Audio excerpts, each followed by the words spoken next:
Today's conversation comes in with that kind of weight the faithful can feel before training camp even gets rolling. One deal is done, the defense is being challenged, a superstar on offense is suddenly being debated, and the wide receiver room might be changing its entire energy. The 49ers are not just stacking names on a roster, they are trying to protect a championship window that needs answers right now. There is a rookie with his path cleared, a serious rumor sitting right in the middle of the defensive line, Christian McCaffrey becoming a national talking point, and Mike Evans possibly representing something Santa Clara really needs. Hit that like, subscribe, and feel this one with me. And the first story may look simple from the outside, but it brings a good feeling of order. Romello Height is officially signed with the 49ers on a 4-year deal. No drama, no warning sign, no delay making fans stare at the calendar and wonder what is going on. The rookie was already taking part in OTAs even before the contract was signed, and that said a lot about his mindset and how the team viewed the process. Now it is official. A 4-year deal worth $7.29 million under the rookie wage scale. And this is what I really like about this story. Height is not coming in as some manufactured combine hype name or a player built off one flashy headline week. He is coming in as someone who had to take the long road to earn attention.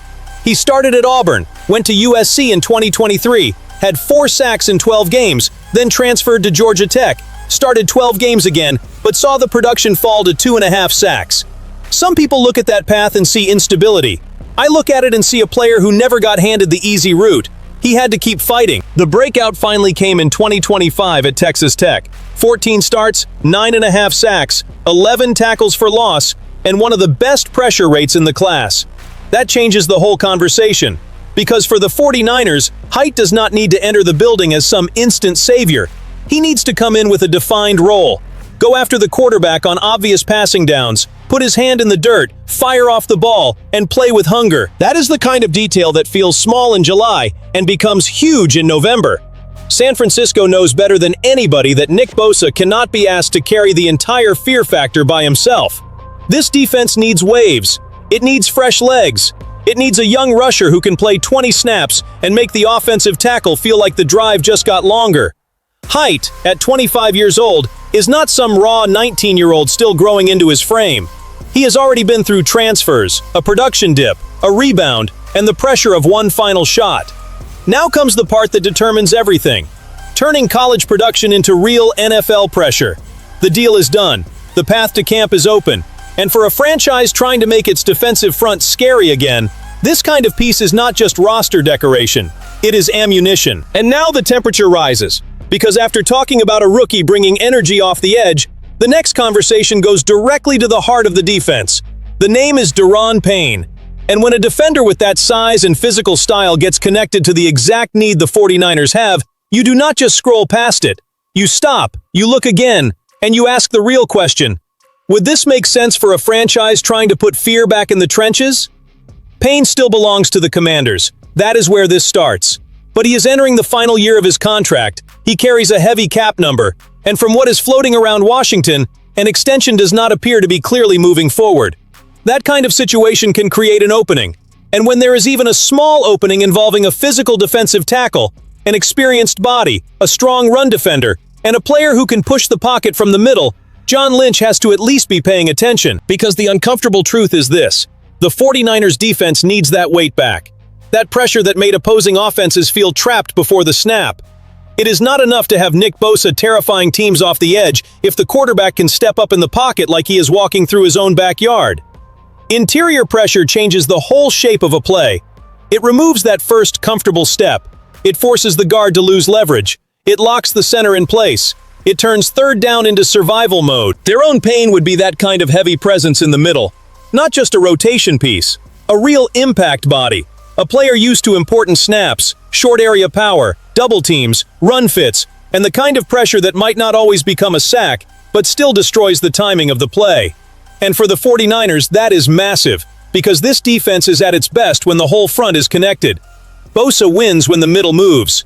The linebackers win when the running back has no clean lane. The secondary wins when the quarterback has to throw half a second earlier than he wanted. Of course, a move like this would take creativity. The contract is heavy. Washington would have no reason to just hand away a player of that caliber without getting real value back. And San Francisco would have to run the numbers, create space, measure the draft cost, and maybe accept some future pain to buy present impact. But that is where contender pressure enters the picture. The 49ers cannot build this roster like they are waiting around for 2029. This window needs decisions with a pulse. The most interesting part is that Payne does not even have to be officially pushed out for this to become a name worth monitoring. Washington only has to hesitate. The extension only has to stay stuck. The 49ers only have to look at their own defensive line and feel like one more piece could completely change the mood of the game. And if that possibility ever starts gaining real steam, the message would be brutal. San Francisco is not just trying to improve the defense, it is trying to bring fear back. Now, when the conversation shifts to Christian McCaffrey, I'll be honest, it is impossible to treat this like just another July ranking.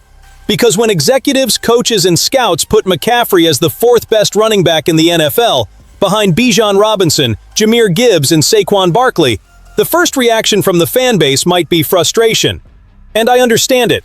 We have watched this man carry the offense, become the safety valve, line up as a receiver, rescue broken plays, and produce at a level very few players in this league could even survive. But this conversation is more complicated than just yelling disrespect.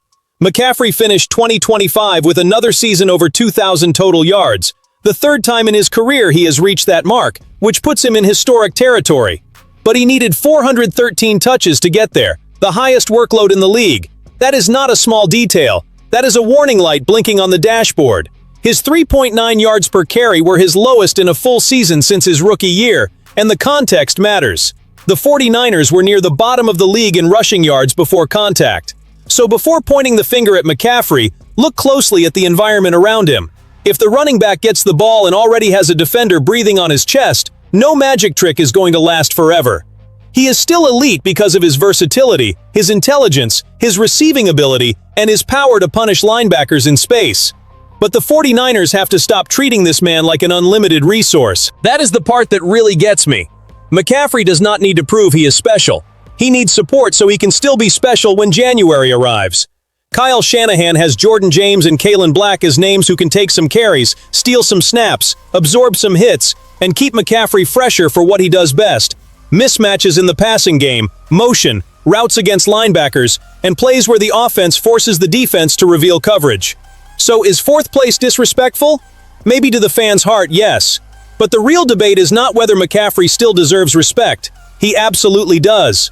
The question is whether the 49ers will respect his body enough to stop wearing down their own difference maker before the playoffs. I want to know how the faithful feel about this one. Do you think McCaffrey was ranked too low? Or is the bigger issue cutting down his workload and extending his elite level? Because to me, the message is simple. If San Francisco wants the best version of CMC, it has to stop asking him to be the entire offense. And the final story has one small phrase that feels like it landed exactly where the 49ers conversation needed it to land. Mike Evans showed up after practice wearing a shirt that said, "Humble over hype. Humility over hype." He probably was not trying to take a shot at anybody, and I am not going to pretend this was some planned message. But sometimes one image captures a contrast better than any speech ever could. Because Evans arrives with a very clear reputation. Professional, quiet, productive, respected, and used to working without turning every week into a show. That kind of veteran changes the feel of a room. Not because he has to yell, not because he has to pose, but because everybody knows the resume is real, the standard is real, and Sunday speaks louder than Tuesday noise. And that is where it becomes hard not to compare it to what Brandon Ayuk became in San Francisco. Ayuk is talented, and nobody serious needs to deny that.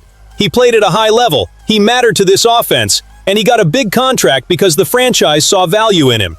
But talent, when it comes with constant noise, starts carrying a different kind of cost. Posts, complaints, tension, and the feeling that every move has to turn into public drama. For a team trying to win a Super Bowl, that wears on you. The wild part is that Kyle Shanahan and John Lynch have always seemed like people who prefer clean football, work, execution, a steady locker room, and fewer distractions. And yet the 49ers have lived through years of side stories. Trey Lance, Jimmy Garoppolo, Deebo Samuel requesting a trade, Devondre Campbell walking out on the team, Ayuk turning up the heat off the field. And even with all of that, San Francisco has still been one of the strongest teams in the NFC.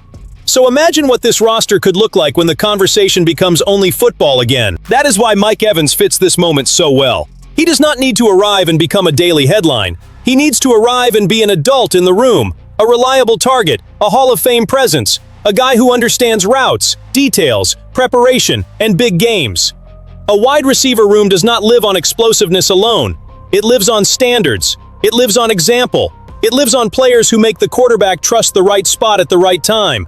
And if Ayuk really is moving toward the exit, Evans could represent more than just a name replacement. He could represent a shift in energy, less noise, more professional weight, less theater, more Sunday. For a franchise already carrying pressure from history, the championship window and expectations, that matters a lot. In the end, humble over hype does not have to be a shot at anybody to work. Maybe it is just a phrase on a shirt, but in Santa Clara right now, it sounds like a need. At the end of the day, this leaves one clear message. The 49ers are being judged in the details. Height has to become useful pressure. The Payne idea shows the defensive line still needs more weight. McCaffrey is still a giant, but he has to be protected from a workload that could become too expensive. And Mike Evans represents something every contender needs: maturity without noise. That is the difference between a talented roster and a roster ready to survive January. The faithful know it. San Francisco cannot live on promise, rankings, or big names alone. It has to turn all of this into execution. If you feel that pressure with me, subscribe to 49ers Express, hit the like button, and comment which one of these 4 stories impacts the season the most.